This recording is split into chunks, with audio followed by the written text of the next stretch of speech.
You are watching Midnight Movie Talk live from Los Angeles on this Friday night rare edition because we have a big news story. M3GAN, as we predicted on Tuesday night, the last time I talked to you guys here on MMT, I said this film would outperform, and it's doing just that, straight to deadline. Always in the know when it comes to box office on a Friday. They are on top of it, and look at the number right here. They have it at 26.7. Let's call it 27 million for the opening. That would be after about 11.5 million today. It did 2.75 last night, 2.75 million, just under the Black Phone. Now remember, the Black Phone only opened to 24. So this, if it gets to 26, call it 27, then it is going to be above Black Phone, and that is a big outperform. So the question becomes, why is this happening? Well, there's so many reasons. I think the number one reason is the film delivers. The film is fun. The film that you watch in the trailer is exactly what you get when you go to the movie theater, and that doesn't happen all the time. Now, granted, Universal tends to give you the entire movie every single time in one of the trailers. And that's what we got basically with M3GAN. But hey, if it gets the audience coming in here at a number that is at least 2 times what many thought this would be a couple of months ago, 27 million, that's double easy what a lot of people thought this film would come in at. Now, here's the bad news, though, for M3GAN here tonight. The CinemaScore is in, and it is not as high as I expected it to be. Look here, zoom in, M3GAN, roll across, it's a B. Now, for horror, a B is solid. It's a good grade. But for a film like this, that is quiche, that is campy, that is fun, I expected it to be a B plus, A minus even possible, and it didn't happen. So that means word of mouth is solid enough for a horror film, but this isn't true horror, right? It's PG-13. It's not mega violent. You can take kids to it. I mean, I would say even a 10, 11, 12-year-old kid easily could go see this film. So the B CinemaScore gives me a little pause, but the opening number looks to be about 27 million, which is the news that they want to focus on. Certainly, you know, when you look at Universal, they're like, yeah, we can live with that CinemaScore. We're going to go to 27 million, which is a very solid number. Straight to the comments here on this Friday night. And I start with Patrick, and Patrick, I think, has it dead on here. There's a majority of people out there that have either seen Way of Water at this point, or they're not really interested in it. So we've been waiting for something other than Avatar 2 in the multiplex, other than Puss in Boots, other than Babylon. There's been nothing. So M3GAN is perfect, especially for younger audiences. You know, teenagers, college kids, they're going to go flock to see M3GAN. And you're seeing it this weekend with, if it holds 26, 27 million, it will be above 25. Deadline, one thing that they're good at on Friday night, they have very solid sources within Universal at various cinemas throughout the United States where they can get that number based on certain locations and what the film's doing. And I would say that obviously Universal's going to be over the moon with 25 million. In the Deadline article, they actually talk about them looking at sequels right now, because if it comes in at 25, the budget was 12. I said 10 the other night. Turns out it was 12. Really close. Okay. So it will be profitable after about 2 weeks. So they will make a M3GAN 2. The question is, if you've seen the movie, and give me your thoughts on the film. By the way, you had a chance to see it since I last talked to you on Tuesday. It's been open for a couple of nights. What'd you think of it? But where do you go with the sequel, right? You've seen the film. We know how it ends, but I'm kind of at a loss for what we do here. Not that that's ever stopped people and studios from making sequels, because when it comes down to it, it's all about the money, right? It makes money, we make a sequel. That is what it's all about. Ricardo, good evening to you. Love the movie math. I mean, it is, listen, we do movie math here, but we make it simple and easy to understand. It's not like we're delving into all these strange equations that you have to use, you know, break out the abacus to figure out what's going on here. We're just giving you the basic lay of the land. And all you really need to take away from tonight is, when this thing gets above 25 million, that is a big hit for Universal in a film that only cost 12 million. And it speaks to, I think, most importantly here, the health of the theatrical experience. Because if M3GAN is going to do a really strong number this weekend, and for the film, that is a very strong number. Now, it's not obviously $100 million opening. Give me a break, okay? We know this was not going to do that. But at 25, outperform, successful launch, and it points to a very healthy 2023 ahead, because we went over the most anticipated movies in a stream. What was that? Oh, last Sunday on the 1st. Go back and look for that one on January 1st, the stream most anticipated films of the year. When you look at that list, once we hit Ant-Man and then roll into April, May, June, July, it is one after another big film. So filmmaking, movie going is going to be back this summer. And it helps to start off 2023 with a movie that is 2x what we all thought it would be a few months ago. Cell phone, good evening to you, M3GAN. PG-13 is perfect to place on the same competition as PG-13 Avatar 2. I mean, I said you could take kids to it. Teens will go see this movie. Exactly. They don't have to have an adult to go see M3GAN. That's going to drive business this weekend as well. That's why a lot of people are bitching about it not being R. The reason you wanted it at PG-13 is this is a film that's going to index really high with younger kids. So when teenagers and that, preteen, that crowd's going to run to see M3GAN, that cash wouldn't be there at R. There's still plenty of parents out there like, that's an R-rated movie. You can't see this till you're 17. So I don't know what that voice was. That's the voice of the crazed parent saying you can't go to a PG-13 movie, to an R-rated movie. But that's the reason you wanted it to be PG-13, is to allow the audience to be a larger audience and to get a bigger piece of the movie going pie. And you're seeing it this weekend. I do want to talk to this here in a minute. Renfield. I don't usually watch trailers, but I told you guys on, what was that? Yeah, last Sunday when we did the most anticipated movies. I told you guys that I've had people who've seen the test screening of Renfield. They said it was terrible. So today, I actually just got done watching the trailer for Renfield. Let me just take a timeout for a moment just to make a few comments on this. You talk about a dumpster fire of a trailer. I mean, my God.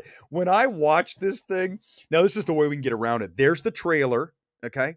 This is not a copyright thing. We just have a web page on. There's no volume. You can't hear it. Right? It's off. And you have what's his ass, who did a really cool zombie film many, many years ago, Nicholas Hoult. It was back in like 2013, and he played a zombie, and it was like a love story. I do not remember the name of the movie. Someone hit me in the comments. You'll remember it. But I'm watching it. I'm going, wait a second. This is like that. And then I look at the trailer as it proceeds, and I go, what the hell am I watching? Chris McKay directed this, and the direction looks really like TV show kind of shit. It's got no film value to it whatsoever. I look like I'm watching a streaming series. But I'm telling you, the word out of the test screenings was it was bad. And after watching the trailer, I'm just saying, yeah, that sounds about right. You got Awkwafina. You've got Nicolas Cage finally at the end of this thing, but you're just looking at it going, what is this horror comedy hybrid thing? It looks terrible. That's my comment on this film, Renfield, that I am not looking forward to watching this film.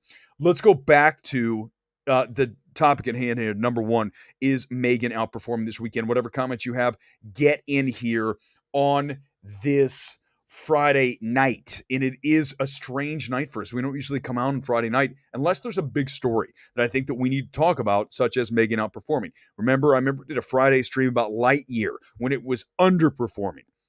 Whenever there's a big story that we can talk about, we can do it live here, and you guys can jump in the comments. We can get after it. Might not go a full hour tonight. Might just keep it nice and tight here on a Friday Night Light, and really get back into it on Sunday. But I think right now we have enough information at our hands, at our disposal via Deadline, because Deadline is dead on. They're very good when it comes to box office. They have it at 26, 27 million for the weekend, which will be a 2x above what a lot of people thought this was going to be just about a month ago. But it speaks to the marketing campaign, word of mouth. Everyone was talking about it. Get on Twitter. It's like that is trending. It's been trending since last night. M3GAN.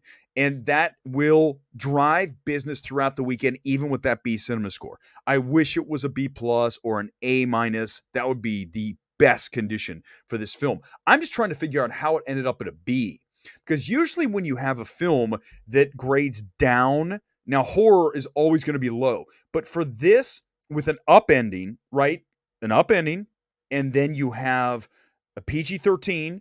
Maybe that's the one of the reasons it was voted down in the cinema scores, because people wanted more violence in the film, because it's not like an ending that's super dark and depressing. That will get you dinged every single time on CinemaScore. Whenever you see a horror film that grades really low, like C minus, D, or God forbid F, you're going to have an ending that is bleak as hell.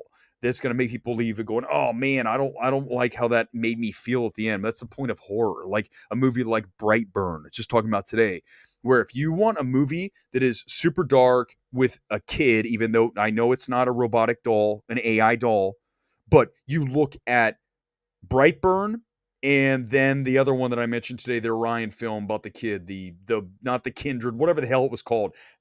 Those two films from 2019 were like back to back evil kids, and the endings were bleak as hell.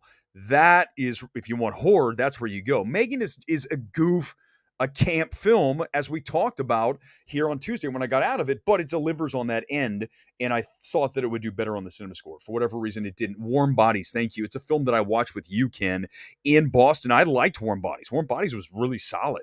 Nicholas Hoult, right? Very good zombie comedy kind of thing. Universal Pictures box office 2023 hit films: Fast 10, Super Mario Brothers, no question. Universal has, those are the top two. When you look at who's going to have the best year, just like the past year, Disney, obviously with a couple, 3 Marvel films, you're going to do well with that, right?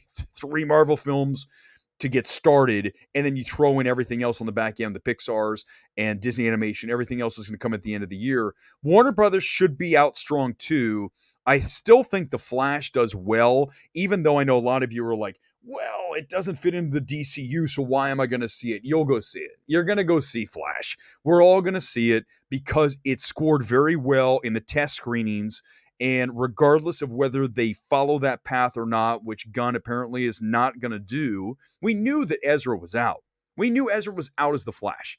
So as far as the film goes, as long as it's entertaining and it's well made, and I think Muschietti is a very, accomplished director.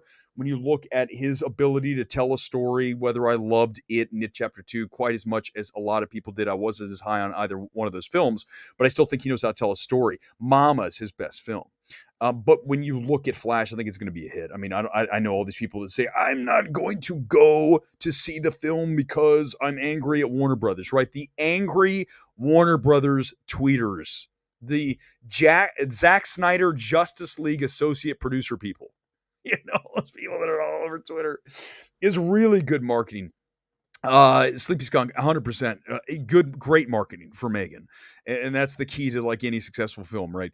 Getting the meme marketing out there, which is exactly what this film was. I mean, how many memes have you seen of her dancing in the hallway, doing the flip, them doing the TikTok dance? That stuff is gold when it comes to marketing a film. And then a word of mouth. I mean, word of mouth will be strong, whether it's a B cinema score or not. I'm telling you, the word of mouth is strong for this film. And I think it's almost one of these cases where you look at the cinema score and go, I don't know if that really matters that much. I don't, especially not this weekend. It may be in successive weekends, but again, with nothing else out there, it doesn't even matter. Will the sequel call Meg Foreign? Probably. Why not? Why not at this point? If you're doing marketing at Universal, you can steal that. I'm sure they already have thought about it. I don't, listen, let's get into Avatar. It is open comment time, by the way, guys. And we probably aren't going to go a full hour tonight. So get in your comments. Let's just hammer it out. Boom. We're out of here till Sunday. But I do want to say that right now it's at 500 and whatever million it is here on Avatar.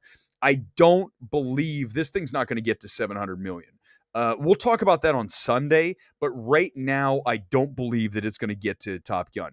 It's going to start to slow down. You're starting to see it slow down right now because when you look at Avatar, we talked about Christmas Corridor, which is over, and now people are back to work. They're back to reality. They're on to other movies like M3GAN.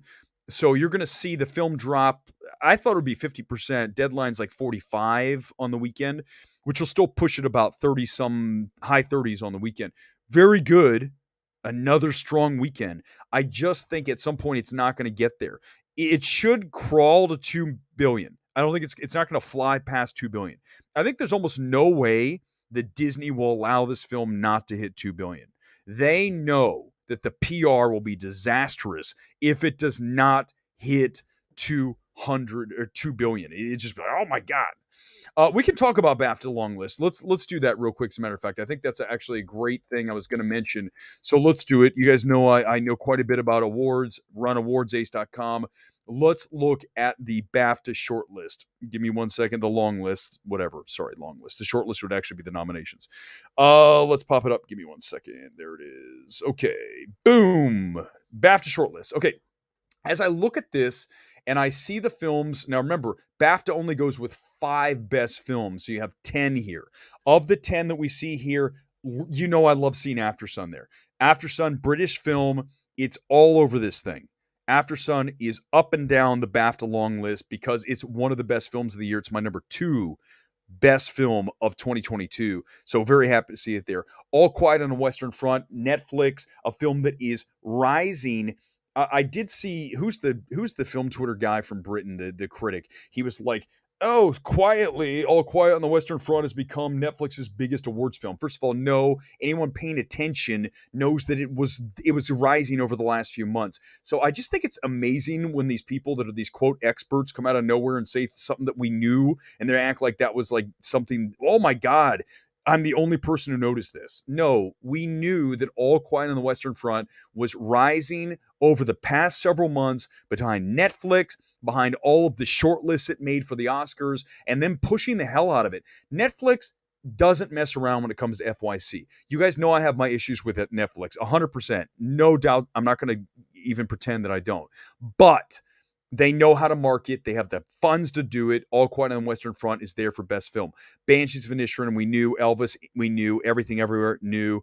Fablemans, yes. Living, British film, not a surprise. Tar, I think Living's very good, but not a surprise it's here. Tar, number 1 film of the year for me. Maverick, and then Triangle of Sadness sneaks in there. It's one of those films that's not going to be up for Oscars Best Picture, but it does have fans. It's in the mix, but it's not going to get a Best Picture. But it's not like it's totally out of it, like, in the 50 spot. It's probably like 15. If I were to pull up Awards Ace, I think I have it about 15th place. Outstanding British film. These are all British films. One thing that I see out of this list right here is Brian and Charles. I think that Brian and Charles is one of the most entertaining movies I saw this year. A small film, a focus film that was out earlier this year. If you haven't seen Brian and Charles, check that out. Let's roll through a few more here. What was the one you were saying here? Yeah, I did not, I didn't even see the fact that they didn't get him in there. They did not get Spielberg. Let me get to director. Here it is. Here's what I say about, and I've said it so many times about Fablemans, and it's actually refreshing to not see him here. We are talking about Fablemans because of Steven Spielberg. The Fablemans is not a great film. It's not a well-directed film. It's not a great screenplay. It's none of those things. The performances, the best is Paul Dano, and even then it's not that great. So I like that BAFTA, even though I wish it wasn't even in the top 10 of the films. But here for director, I think it's amazing because I would not put him in my top 15 either. When I look at this list, Fire or Love is very interesting to me. Very strong documentary. I still didn't get to The Quiet Girl. Pissed off I haven't because I know it's good and I want to watch it. But everything else here makes sense. I love seeing women talking here. Sarah Polley, get out and support that film. It's out this weekend. Get out and support Women Talking. Trust me on this. It's much better than the title Women Talking. Original screenplay, everything there looks about right. Adapted, same thing. Leading actress, I mean, you've got 10 performances here. No real shock. I like to see Deadweiler and Till there. Michelle Williams, Fablemans. I mean, that's a Razzie performance, but fine, whatever. Let's go to actor. No one really huge surprise here. Daniel Kaluuya, that's good to see in Nope. Mescal and Aftersun. So, you can certainly go on and on about this. I think that's the hits, runs, and errors of the BAFTA long list. But ultimately, the long lists aren't the short list, right? So we can talk about this, but it's going to end up being half these people are out. more than half are going to be out in a lot of these categories. Let's go to another topic that I definitely want to get to, and it dovetails perfectly into this. Are you guys excited about Paul Mescal?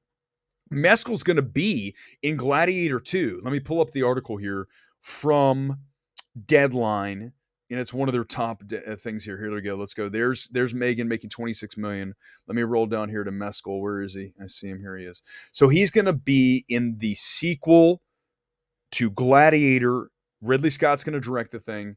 And if you haven't seen Paul Mescal, you need to watch Aftersun. If you're not familiar with his work, you need to watch out. Even if you know who Paul Mescal is and you've not watched Aftersun, you need to watch Aftersun. You need to watch it like now. It's one of the best films of the year. Number 2 for me.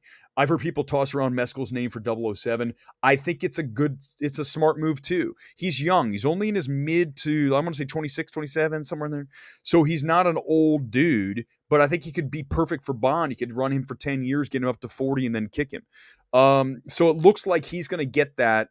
He's in Normal People. I did not watch that. All I know about Paul Mescal is he was in The Lost Daughter, first time I ever saw the guy, and then, of course, Aftersun. So there we go. But interesting, the new film follows the 2000 blockbuster Gladiator. My God, 23 years ago. Oh my God, I feel super old. Which earned over $460 million in worldwide box office. Won 5, including Best Picture. The role of Maximus, the Roman general turned gladiator, was a career change. Okay, where is it? What he's doing? I don't know if it even says what his role is. But I mean, it won't be replacing Maximus. Obviously, he's dead. He'll be playing Lucius, the son of Lucilla. Yeah, grown man. Okay, got it. So listen, Mescal's is a rising talent, and that's how Hollywood works. When you get big in something, and Aftersun's a big film. It's a film that everyone in this town has watched now. It's a buzz film. Now, it doesn't have the box office, but in this industry town, people are aware of Paul Mescal, and certainly via a number of things, including the show, but also Aftersun. Then he all of a sudden is in the running for all these top prime roles. You remember when Brad Pitt, way back when he was in Thelma and Louise, and he had that breakout performance, all of a sudden, boom, he's in 7. He's in all the. That's how this town works. You start small, you're in a small role like Mescal in The Lost Daughter, then you go on to the show, then you do Aftersun, then boom, you're in Gladiator 2. That's how you don't come out of nowhere and get into a film. You start small supporting roles. TV show nowadays, certainly there's plenty of roles and offers and opportunities with that. And then you get the film. You get the lead in the film, but you have to take those steps. It's step by step by step. Mescal beat out Butler, Chalamet, and Teller for the role. Mescal has the right look for that. He obviously, I think, needs to put on a little bit of muscle, and that's something that the studios will help him with, right? I told you when I went to the gym a few weeks ago before the New Year's and ran into Taron Egerton at the gym I work out at.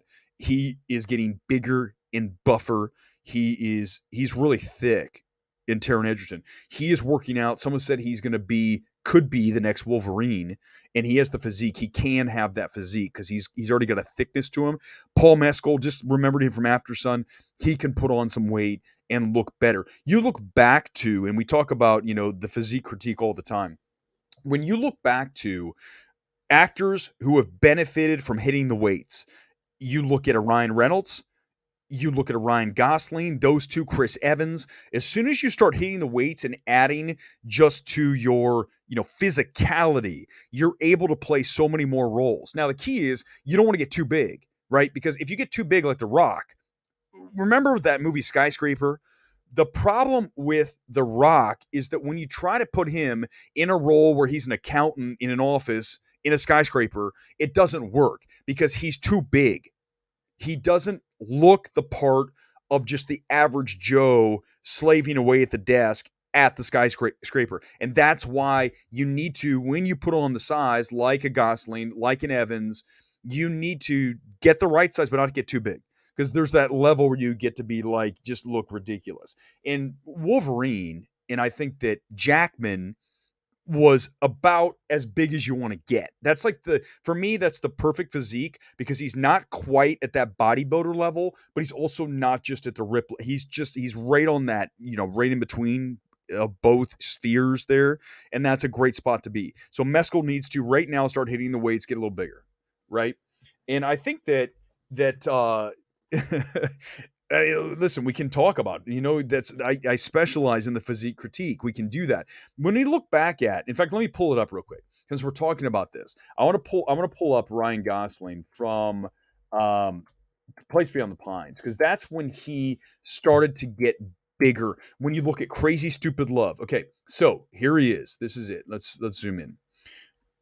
So this is Ryan Gosling, Place Beyond the Pines. If you have not seen Place Beyond the Pines, here it is. Okay, so let's pull it up. Let me see if I can get that picture again. If you have not seen Place Beyond the Pines, watch it now. Like, go find the movie and watch. Here we go, photos. Let's hit this, 177. Okay, where is he shirtless? I saw it in there somewhere.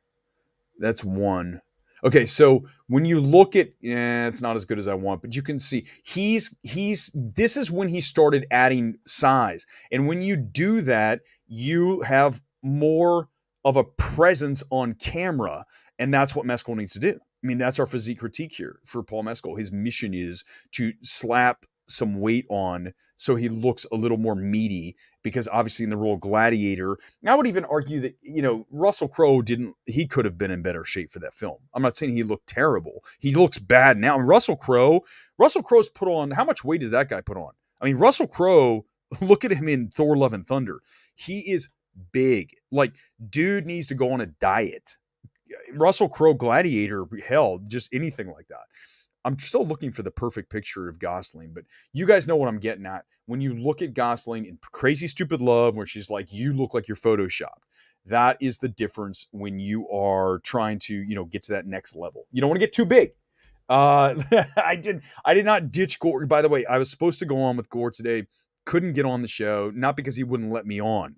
It was because I just didn't get a chance to. So I will do it again. I'm not afraid of Gore. I will never run from that guy, especially when he has takes like, oh my God, Babylon and The Whale. He recommends those two films. Like, right, dude, you need to disregard whatever Gore says at that point. He's not here to defend himself. I'm sure he was trashing me earlier. So that's easy. What is Aftersun about? Aftersun is about a father and daughter who go on a trip, and the whole story is about a memory, about a weekend that this daughter is revisiting in her mind now that she's grown up. Okay, I don't want to give away much more than that. It's slow film. You're going to think not a lot happens, but trust in me and trust in the process of the film, that by the time, if you really pay attention to Aftersun, when you hit those final moments and the film concludes, if you're not knocked on your ass emotionally, then you might be a robot. You might need to re-examine your emotions, because there is so much power in the finish that Charlotte Wells delivers of Aftersun. And that's why it will proudly live on the MMT walls. You see it right behind the boom arm there, next to Women Talking, and She Said. In the middle is Aftersun. And it's fantastic. One of my number two movie of the year for me. The hair's good. I mean, the hair is a straight up. It's kind of there. It is a straight up mullet. I mean, it's longer all over, but it's definitely a mullet-ish. I mean, I want some love for this. And by the way, it already is short on the sides and then longer in the back. So it's a mullet. That's fully a mullet. So, I promised you guys it would happen, and it has. I do want to mention tonight's kid is Atletico Morelia from Liga MX expansion, not just the normal Mexican Liga MX. This is now the expansion league. I have delved into the bottom of the barrel, and now I'm obsessed with the smallest football/soccer teams on the planet. So if you have suggestions, hit me for the latest kits, because that is my thing. The kit, I need a new closet. I have too many at this point. I told Gore not to sick our fans. They can. I'm not afraid. Alan, you know that I do not run. In fact, if someone comes in the comments and has something to say, then I'm ready. I don't care what it is. We can talk about it. I'm not going to run. I'm not Grace Randolph, who has to script everything and look off camera at her teleprompter. Tonight, we're going to talk about M3GAN outperforming as we look, the camera's here, as we look at the numbers tonight for M3GAN. Oh, he's savaging Grace Randolph. He's savaging her. Women Talking is losing awards momentum and fading away at the box office. Anna Motion, welcome to the channel. I think it's the first time I've seen you here. It isn't going as well as I would have liked for Women Talking. And I'm telling you, if you haven't seen it, when you see it, you will agree with me. They screwed up by not changing the name of the film to The Colony. I don't care if there was some small-ass film that no one saw a few years ago called The Colony. You call it The Colony, it makes more sense with the film, and it's a better title that will sell more tickets. I asked the question months ago now when I first saw Women Talking. If I told you to go see The Colony or I told you to see Women Talking, which film are you going to see? You're going to go see The Colony. But you're seeing the same film. But you're seeing a film with a better title. This is why MGM needs to get their heads out of their asses. They should have changed the title. I don't care if that's the name of the book. I don't give a crap. We've had many, many instances of films that are based on books that have changed titles over the years. Don't ask me for a list of them, but it's happened not once, not twice, many, many times. So they screwed up. It's a shame because Women Talking is fantastic. A Colony, fine. Then just call it Colony. I just like The Colony. Yeah, it is like Facebook. Just get rid of the. It's cleaner. In this case, I like The Colony because then it says, well, we live in it. Because colony sounds more like, I don't know. Is it what is it just some random colony? I think we need here. Although, Tayag, I understand. You do think it's cleaner. In this case, I don't think so. He wanted people to post chicken emojis in the chat because they called me a chicken for not showing up. I was growing my mullet out. That's what I was doing. I didn't have time. But I will absolutely... I'll rejoin the stream. I'm not afraid. I mean, no, it's not him. Not yet. We're going to wrap sooner than later. But I do want to get to a few more comments and then we're going to roll out. Anything you want to get to now before we shut the stream down and we go back to Sunday night, which I'll be back. I do want to mention that Sunday night we will be late on the stream because I have two parties that night. One, Elvis, Austin Butler, Baz Luhrmann in attendance. And two, Tar. There is a Tar party Sunday night with Cate Blanchett and Todd Field. And if you don't think that I am going to go track down Todd Field and tell him how much I adore Tar, you're crazy. I mean, I will spend, in fact, the stream might even go on at like 10 o'clock. It might be a very late stream on Sunday night because I am going to be fanboying out on Todd Field Sunday before the stream because you know how much I love the film. And that film is all about direction and the choices that Todd Field made. So I will basically have to be pried away from him once I get a chance to talk to Todd Field on Sunday. I'll discuss that on Sunday night after, the big flagship show. We'll discuss that as well as the final number on M3GAN. All right, let's go a few more minutes. Let's go 10 more minutes, and then we'll wrap it early here tonight. Whatever you want to get to, go for it. Mark M., welcome back to the channel. I need to see Reese, Women Talking, once it opens here. The thing I couldn't vibe the first time was the color timing. It really turned me off. Yes, I understand that. I hope you liked the twist. You need to watch Women Talking for the twist. I mean, the twist makes that film. I think it makes it so much more interesting than if there's no twist. And there's so many questions with the twist. There's so many things that you just are like, well, what happened? You don't know. And that's what I like. It's very open-ended with the entire film, but also the ending for sure. And some people don't like that. I love a film that makes you ask questions and doesn't just button everything up. Now, I also think that you don't need to leave it so aloof that the audience is like, what the hell? I don't believe Women Talking is that. I think the ending is just the right amount of not being closed, but also being open, right? It's just that crack is just right for me. It's one of my top 10 films of the year. I believe it was number 5 of the year. So you need to check that one out. Bad look for the only inclusion in the Bafta list to be Ben Whishaw. Foy and Buckley. It's just disappointing to me that this film is not getting the respect it should be getting. And you wonder why MMT is not doing Grace Randolph numbers. Because we're talking about Women Talking. But I love the film. But I mean, come on, the audience for Women Talking, small. But I'm glad that, Alex, you were with me. Those of you who know that Women Talking is a good film. It's a shame that it isn't being received better. I'm surprised by the rapturous reaction the audience had with the Renfield trailer. I guess for the Nicolas Cage showing up, but it made me watching that made me think back to Mandy and like, oh my god, I want to watch Mandy again, not Renfield. I mean, if you're going to watch a Nicolas Cage movie, go watch Mandy. Go watch what was the one with the Chuck E. Cheese thing? I already forget the name of it. That one that was the weird ass Chuck E. Cheese super violent movie inside of the old Chuck E. Cheese middle of nowhere. That film. But Mandy, the score of Mandy. You know, the shame of Mandy is the guy who conducted that score, he died like right after it was not even, I think it was released and then he died. What a score by Mandy. What a legacy he left just by that score alone. Weird, violent ass movie, Mandy. I mean, Mandy's so bizarre that it really deserves a rewatch. I haven't watched it in so many years now. It's been at least 4 or 5 years, right? I wish I would have seen Mandy in a theater, which I didn't. Big mistake. I would pay to see Mandy in a theater. And that's the kind of thing, if we can ever crowdsource this, I promise you that if we did a crowdsourcing thing here for LA, where we came up with the MMT theater, and it wouldn't even have to be big, it would be like a screening room. If we crowdsourced a theater in LA, I would program the films every single night, just like Tarantino does down at the New Beverly.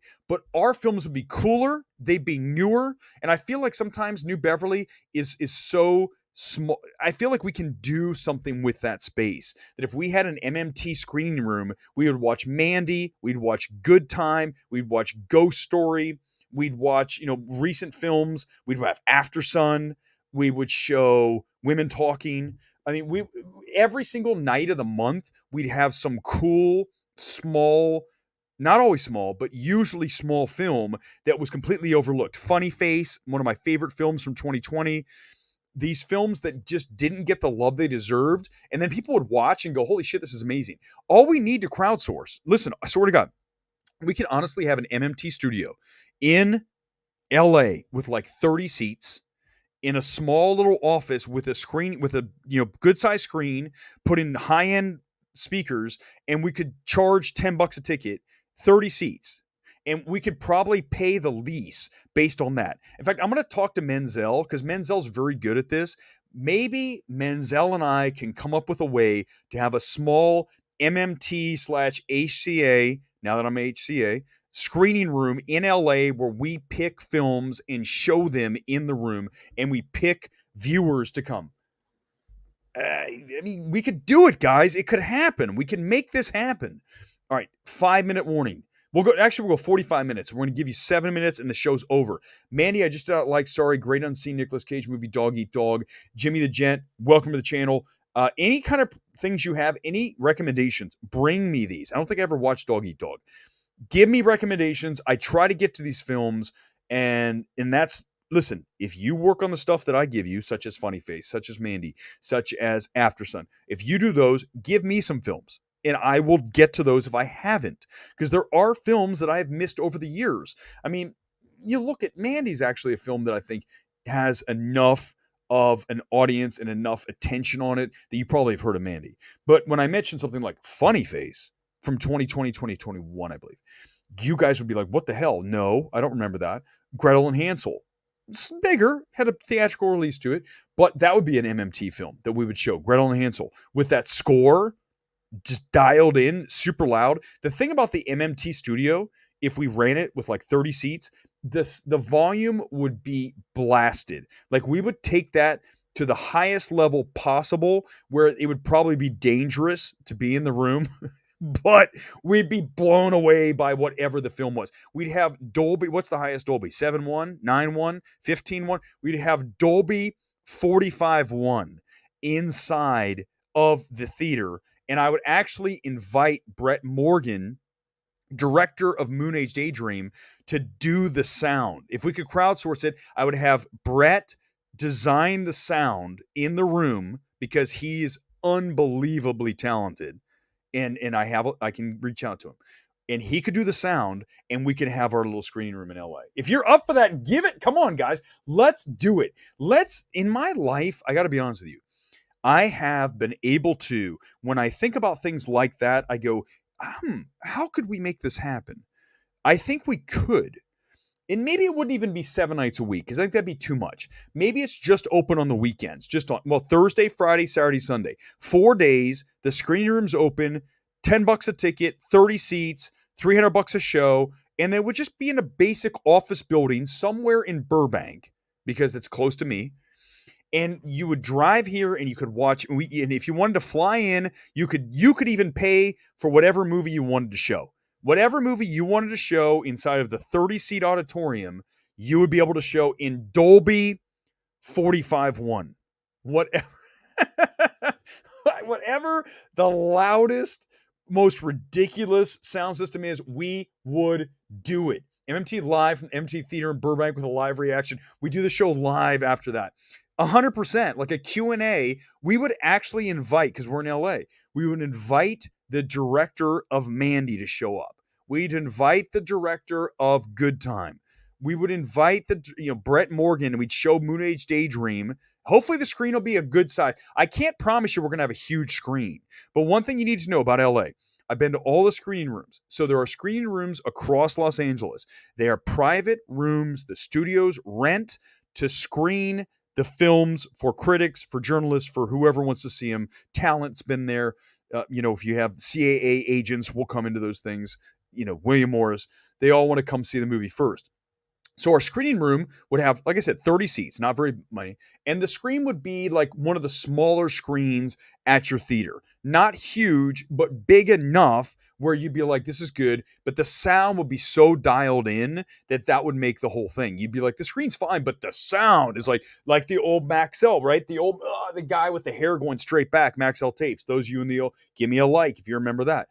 That is what we're looking for. You're blown away by the sound. Dolby 34, whatever, 45, whatever it is. Got to have a 90s night, whatever. That's fine. We can do double features. We would have a free popcorn machine. You pay $10, there's free popcorn. You can fly in, whatever movie you want to watch. That's where we're at. We have 3 minute warning, and then we're off until Sunday night. Whatever else, but I'm just telling you that could happen. That is the takeaway. I didn't even know we were going to do the show tonight. That's the thing that this show is going to be remembered for. I'm going to make sure I'm going to manifest it in my mind now. The MMT screening room in Burbank, 30 seats, $10 a ticket. We can do it, and we will make it happen. And it will be open to whoever wants to come. If you want to screen it, it'll be open for you. We'll charge for that, but you can have your friends come. It'll be a private room. It'll be super cool. And it'll be in safe Burbank, not down in Hollywood.